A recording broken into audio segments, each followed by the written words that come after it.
Bienvenue dans Autoculture Express pour tout savoir sur une voiture en moins de 3 minutes. N'oubliez pas de vous abonner pour ne pas louper nos vidéos long format tous les mardis. En octobre 1994, au Salon de Paris, le foisonnement de nouveautés cette année-là faisait croire au renouveau de l'automobile française. Venturi 300 Atlantique, Obicar Passport, Hommel Berlinette et tant d'autres. Et sur le stand de Liège trônait une superbe version break de la Safran biturbo sortie en 1993, la Renault Safran V6 biturbo long cours. La ligne un peu pataude de la Safran était sublimée par ce coffre bulbeux et plongeant à la fois.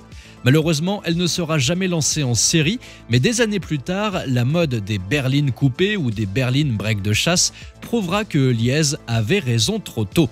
C'est à Patrick Lequément que l'on doit cette fabuleuse long cours. La petite histoire raconte qu'au salon de Genève, le directeur du style de Renault repère une esquisse de Safran break sur le stand de Liège et leur demande alors d'en réaliser un prototype roulant pour se faire une idée. Aussitôt dit, aussitôt fait, une biturbo est prélevée des chaînes d'assemblage afin d'être transformée. C'est la filiale France Design, le centre de style de Liège, qui réalisera le travail. Et quel beau travail!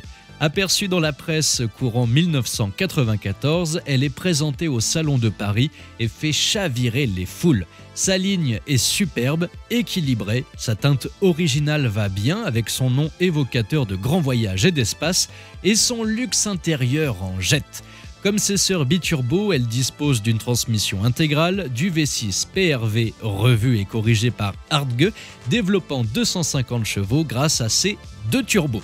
Pour l'anecdote, Madame Calvé, femme du président de Peugeot Citroën Jacques Calvé, resta en arrêt devant la long cour, déclarant à son mari « Jacques, c'est exactement la voiture qu'il nous il faut absolument en commander une ». Le staff du boss de Peugeot dut expliquer à Madame Calvé qu'il ne s'agissait pas d'une production du groupe dirigé par son mari. Malgré ce succès d'estime, la long cours ne sera jamais produite en série, la faute sans doute au succès croissant des monospaces qui ringardisaient les breaks traditionnels. En outre, son design si racé n'offrait pas une si grande capacité à l'arrière. Pensez donc, c'est vrai qu'un Picasso, un Scénic ou un Multipla, c'est plus raisonnable. Enfin, sauf le Multipla. Après ce salon de Paris 94, la long cours fut remisée dans la collection Eliez et on n'entendra plus jamais parler d'elle jusqu'en 2012. Et à cette époque, Eliez, en grande difficulté financière, décida pour se renflouer de vendre ses bijoux de famille. 43 prototypes seront mis aux enchères par la célèbre maison de vente Arcurial. Estimée entre 30 et 50 000 euros à l'époque, elle partira pour 22 636 euros, frais compris. Mais où est-elle passée aujourd'hui? Si vous avez des infos, on est preneur.